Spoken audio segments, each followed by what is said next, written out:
देखिए ध्यान से, उस दिन हम बताए थे कि आपका जो वायु कोश है,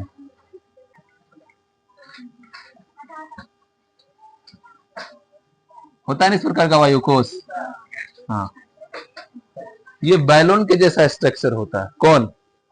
वायु कोश। यही फैलता और, हाँ, जब ये फैलता है तब इसका आयतन बढ़ जाता है। किसका आयतन?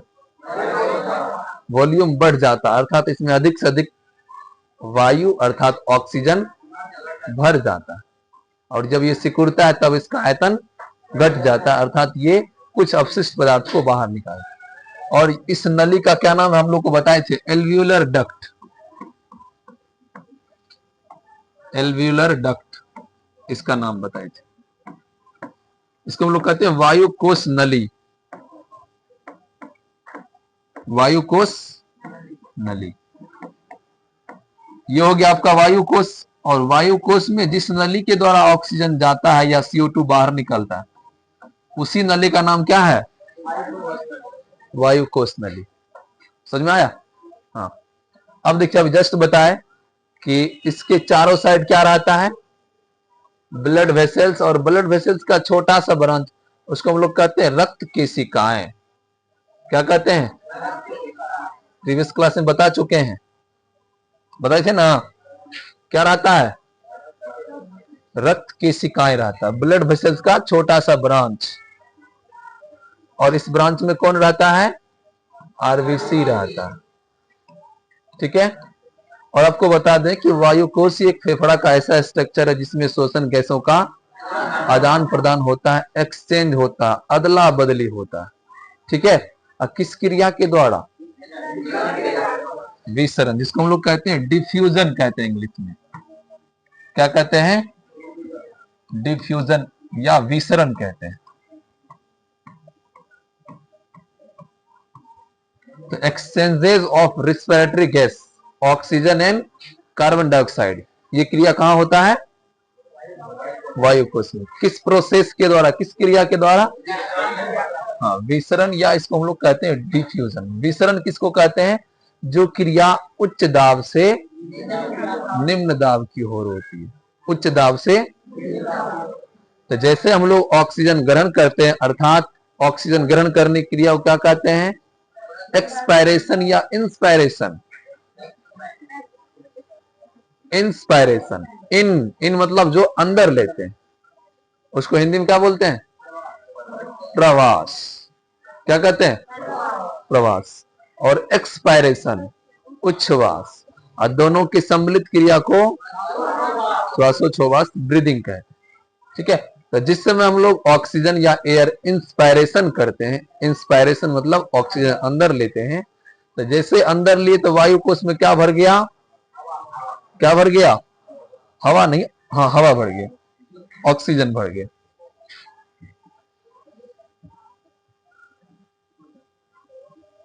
क्या भर गया? ऑक्सीजन चारों तरफ से। भाई नोट लिखा हो तुम,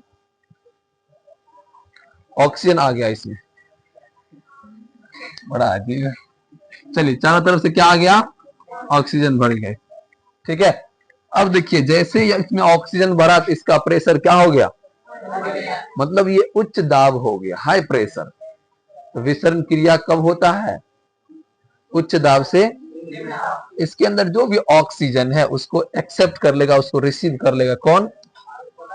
ब्लड। ब्लड का कौन सा पार्ट्स?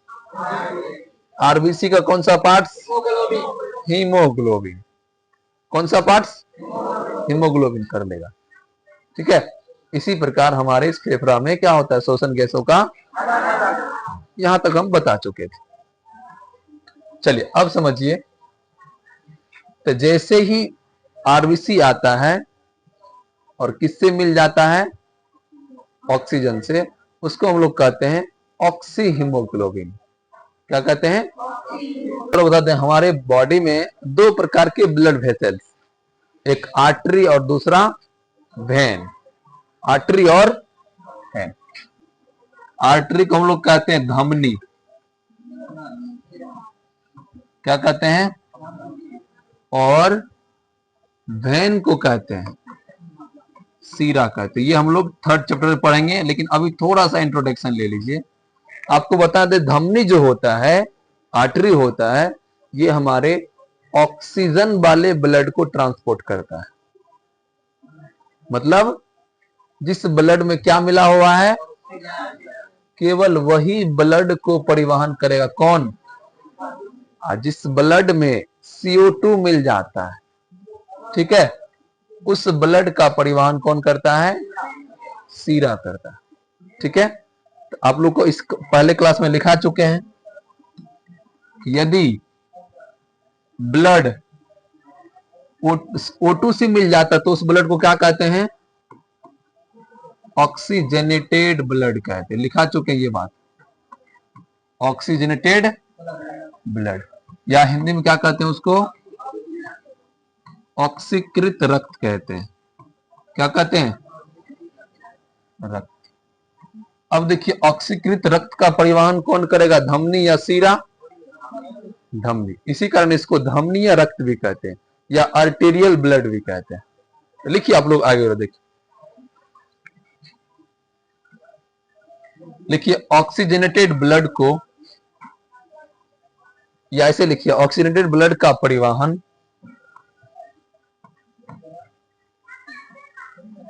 ऑक्सीजनेटेड ब्लड का परिवहन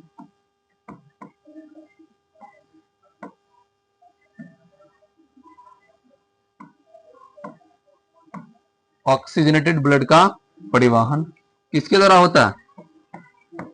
आर्टरी। आर्टरी, इसको हम लोग कहते हैं धमनी के द्वारा होता है।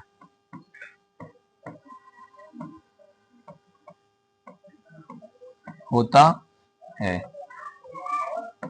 इसीलिए इसे क्या कहते हैं?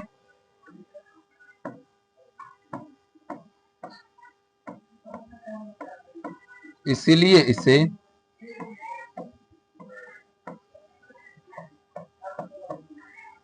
आर्टेरियल ब्लड भी कहते हैं।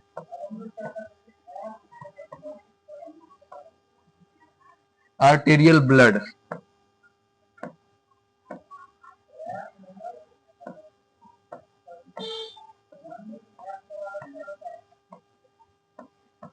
धमनीय रक्त भी कहा जाता है।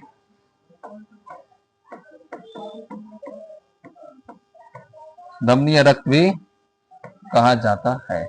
किस ब्लड को? जिस ब्लड में ऑक्सीजन का परिवहन होता है या ऑक्सीजन का संयोग होता है। चलिए अब देखिए, जो आपको CO2 वाला ब्लड है उसको हम लोग क्या बोलते हैं? Deoxygenated blood. क्या बोलते हैं? अनऑक्सीकृत ब्लड। उस ब्लड का परिवहन धमनी या सीरा, इसी कारण उसको हम लोग सीरिय रक्त कहते हैं, वेनस ब्लड कहते हैं। क्या कहते हैं? लिखिए आगे, देखिए, डीऑक्सीजनेटेड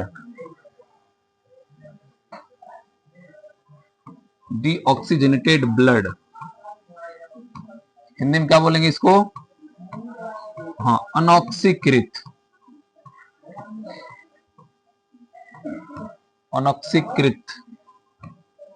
रक्त का परिवहन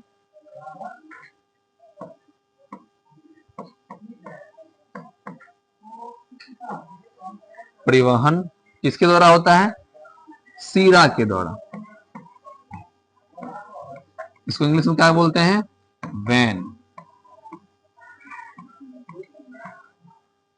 के द्वारा होता है।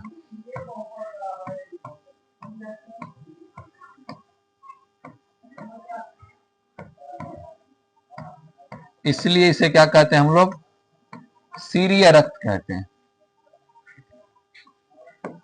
इसीलिए इसे सीरिय रक्त, या इंग्लिश में क्या बोलेंगे? Venous blood. वेनस ब्लड भी कहा जाता है।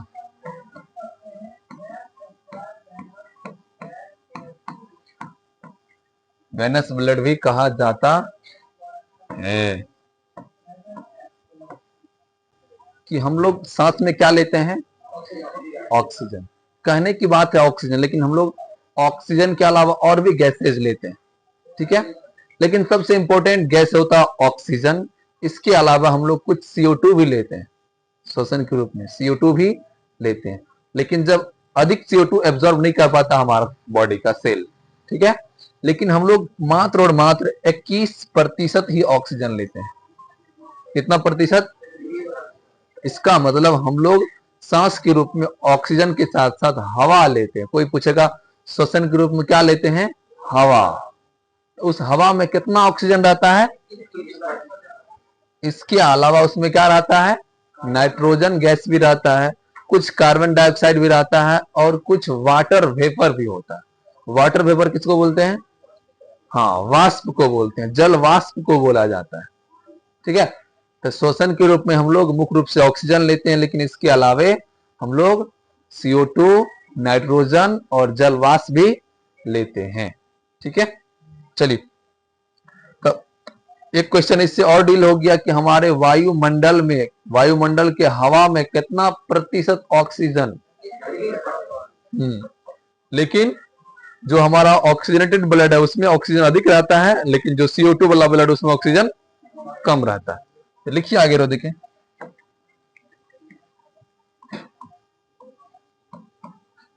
लिखिए वायुमंडलीय हवा में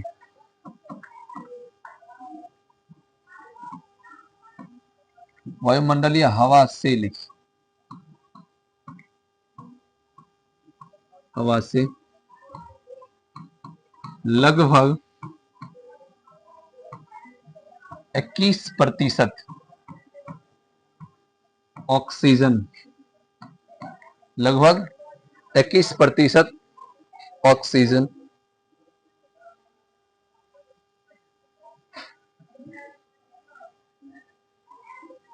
देखिए, लगभग 21% ऑक्सीजन का उपयोग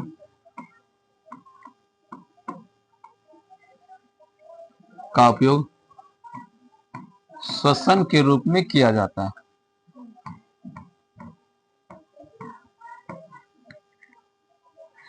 क्या होगा?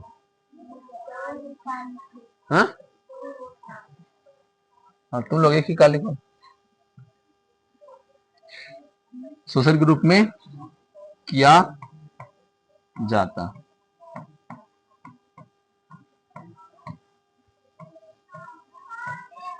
ठीक है। अब देखिए, जो आपका ऑक्सीजनेटेड ब्लड है, ऑक्सीजनेटेड ब्लड, तो इसमें कितना ऑक्सीजन रहेगा? 21, जितना हम लोग श्वसन के रूप में लिए। लिखिए आगे, देखिए ऑक्सीजनेटेड ब्लड में ऑक्सीजन की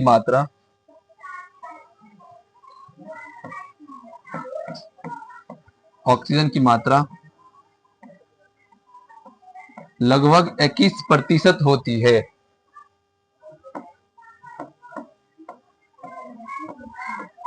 लगभग 21% होती है,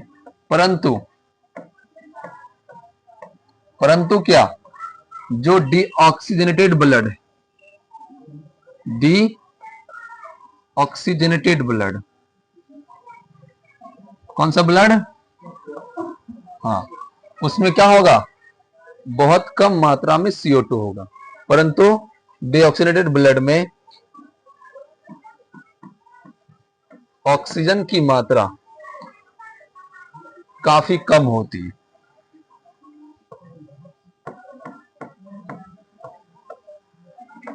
ऑक्सीजन की मात्रा काफी कम होती है।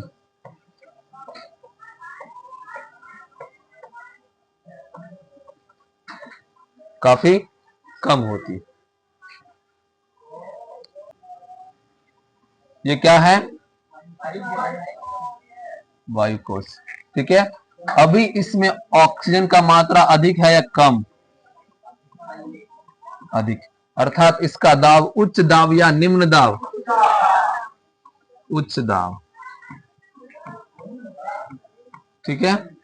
अभी जो डीऑक्सीजनेटेड ब्लड आया है, अभी जस्ट लिखा है, जो आपका सीरिय रक्त है, जो डीऑक्सीजनेटेड ब्लड है, उसमें ऑक्सीजन की मात्रा अधिक या कम? कम। उसका दाब निम्न या उच्च? उसका दाब कैसा होगा? निम्न। ठीक है। तो ये क्या है आपका? हो गया वायु कोश। इसमें अभी ऑक्सीजन का कैसा दाब है? और इसके बाहर जो सीरिय रक्त है, जो वेनस ब्लड है, उसमें ऑक्सीजन की मात्रा कम या अधिक? कम या अधिक? कम। इसमें ऑक्सीजन कम है, अर्थात ये इसका दाब कैसा है? निम्न दाब। निम्न मतलब लो प्रेशर है, कम दाब। इसका दाब कैसा है? निम्न है। तो श्योर है ऑक्सीजन किधर से किधर आएगा? उच्च दाब से निम्न दाब की ओर आएगा, और इसी क्रिया को क्या कहते हैं? विसरण क्रिया कहते हैं। तो आप लोग पहले इसका स्ट्रक्चर बनाइए, नहीं तो पहले लिखो, पहले लिखिए।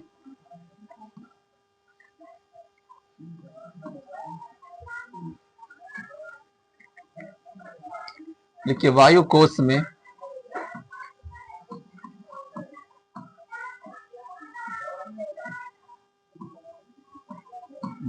में ऑक्सीजन की मात्रा अधिक होने के कारण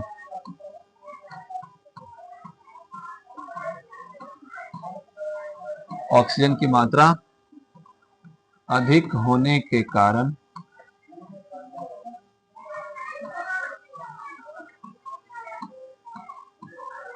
उसका दाब कैसा होता है? उच्च या निम्न? उच्च हो जाता है।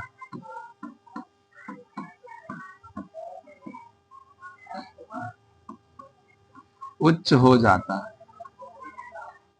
जबकि वेनस ब्लड,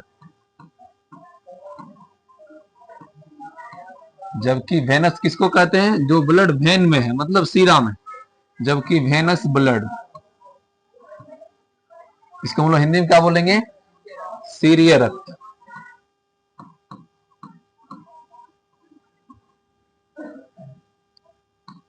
जबकि वेनस ब्लड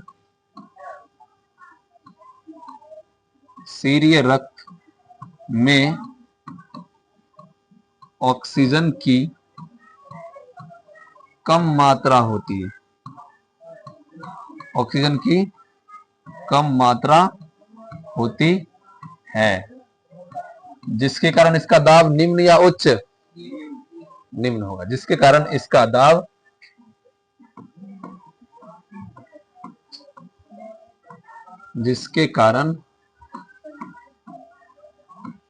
इसका दाब कैसा होता है? निम्न होता। इसका दाब निम्न होता है। लिख लिए? इसका दाब कैसा हो जाएगा? निम्न। और जैसे ही दाब निम्न होगा तो ऑक्सीजन किधर से किधर गति करेगा? उच्च दाब से निम्न दाब। लिखिए इस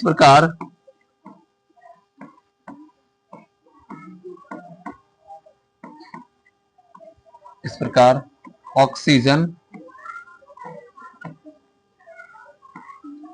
उच्च दाब से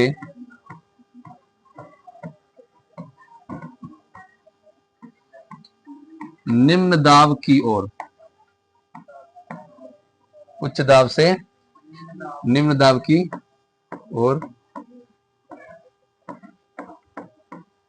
गति करता है। उच्च दाब से निम्न दाब की ओर गति करता है। इस क्रिया को क्या कहते हैं? इस क्रिया को विसरण क्रिया कहते हैं।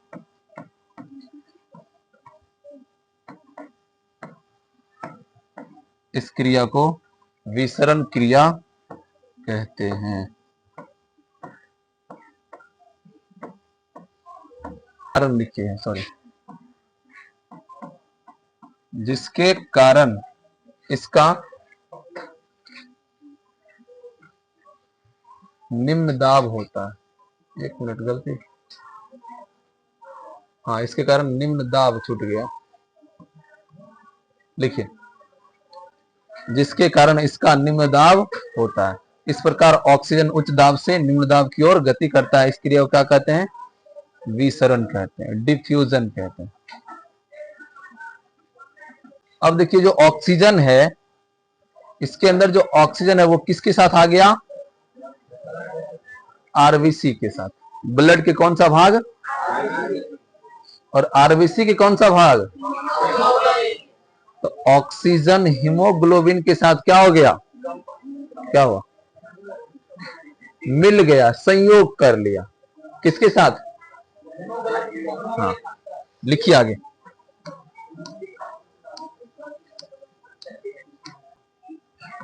लिखिए, वायु कोश से ऑक्सीजन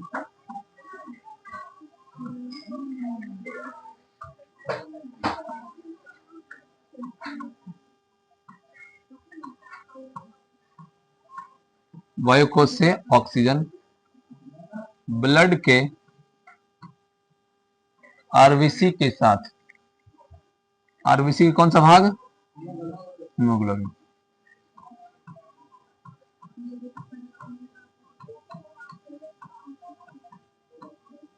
हीमोग्लोबिन के साथ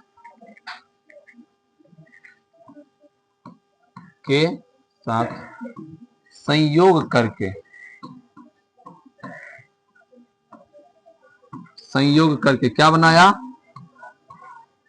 ऑक्सी हीमोग्लोबिन।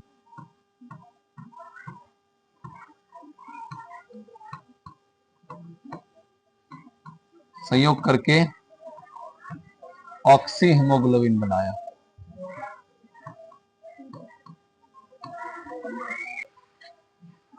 अब देखिए, ऑक्सीजन किसके साथ मिला? हीमोग्लोबिन के साथ।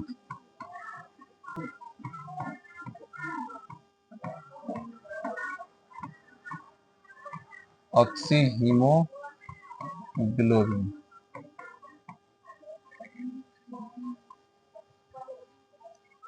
इसका निर्माण हुआ। किसका? किसके साथ जुड़कर? हाँ, हीमोग्लोबिन के साथ। हीमोग्लोबिन कहाँ रहता है? आरबीसी में। आरबीसी कहाँ रहता है? ब्लड में। ब्लड कहाँ रहता है? वेसल्स। ठीक, अब समझिए ध्यान से। अब ब्लड के हीमोग्लोबिन में क्या मिल गया? हाँ, तो क्या बन गया ये? ऑक्सी हीमोग्लोबिन क्या करेगा? ब्लड सर्कुलेशन के द्वारा हमारे सेल के सभी भागों में जाएगा, मतलब हमारे बॉडी के सभी सेल में जाएगा। मतलब हीमोग्लोबिन जाएगा, साथ साथ किसको लेके जाएगा? इसको भी नहीं छोड़ेगा, क्योंकि दोनों मिलकर एक नया रूप ले लिया, जिसका नाम क्या है? अब ये बॉडी के सेल तक जाएगा और वहां ऑक्सीजन को छोड़ देगा। किसके साथ? सेल में छोड़ देगा। किसको? ऑक्सीजन को। तो वहां सेल के अंदर जाके ये फिर से क्या होता? अलग हो जाता है। वायु कोश के पास तो मिल गया था ना, लेकिन सेल में जाके ये क्या होता है? उस समय ऑक्सीजन को दे देता है सेल को, और सेल से क्या ले लेता है? CO2 ले लेता है। समझ में? तो यह कब तक इसको पकड़ के रखता है? जब तक सर्कुलेशन हो रहा है। फिर बॉडी के सेल तक पहुंचा, उसको क्या करता है? उधर से CO2 ले लेता है। लिखिए,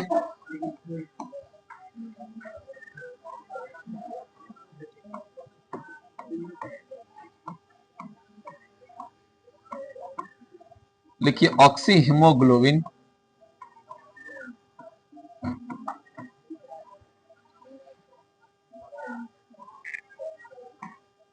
का परिवहन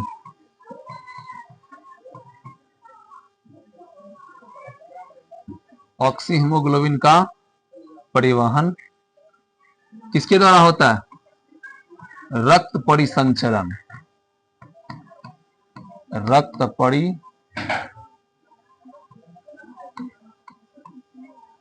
रक्त परिसंचरण, जिसको हम लोग क्या कहते हैं? Blood circulation.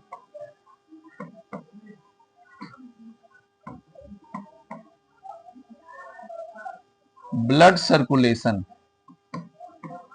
के द्वारा होता है।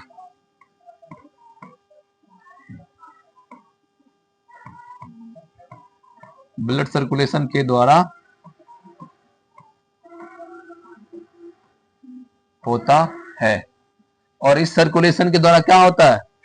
ऑक्सीजन बॉडी के प्रत्येक सेल तक पहुंचता है।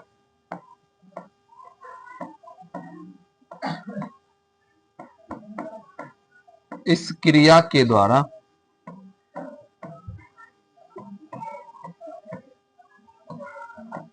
ऑक्सीजन बॉडी के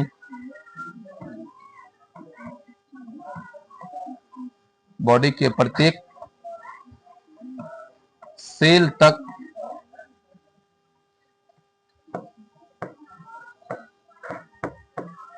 पहुंचता है। बॉडी के प्रत्येक सेल तक। अब देखिए, जैसे मैं सेल में गया ऑक्सी हीमोग्लोबिन क्या होगा? फिर से टूट जाएगा और टूट कर कितने भागों में बट जाएगा? ऑक्सीजन और हीमोग्लोबिन। तो ऑक्सीजन को क्या करेगा?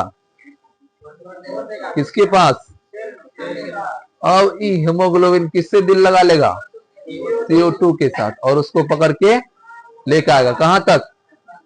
फेफड़ा के किस भाग तक? हाँ।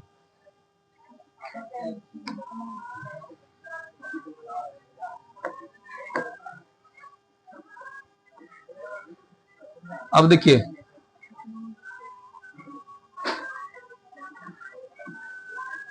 बॉडी के सेल में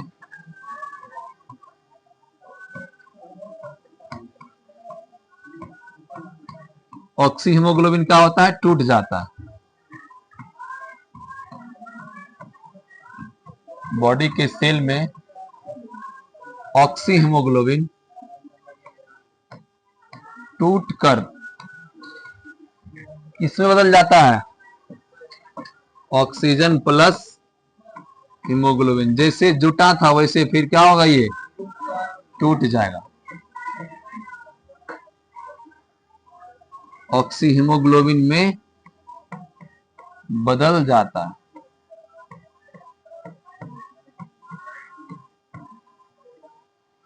ऑक्सी हीमोग्लोबिन में बदल जाता है।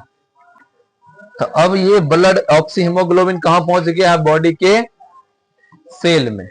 कहां?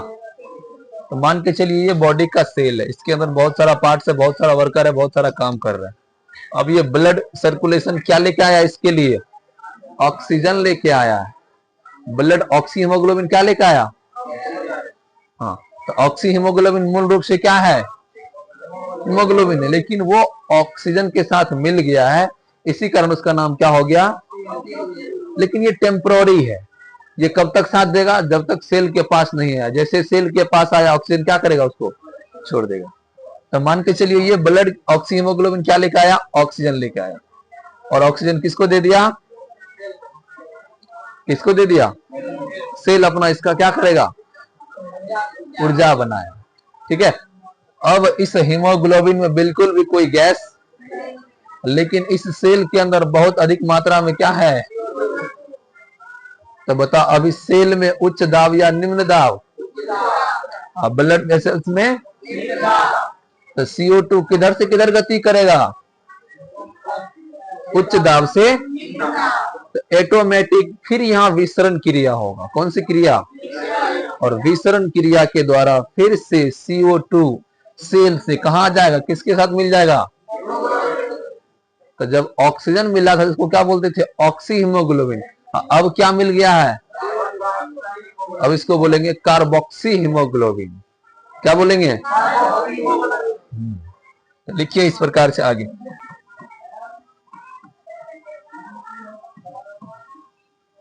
सेल को ऑक्सीजन की प्राप्ति होती है।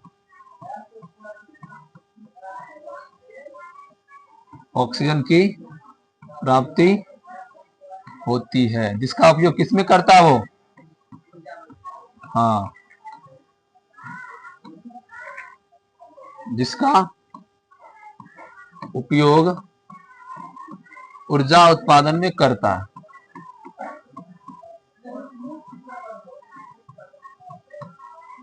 ऊर्जा उत्पादन में करता है।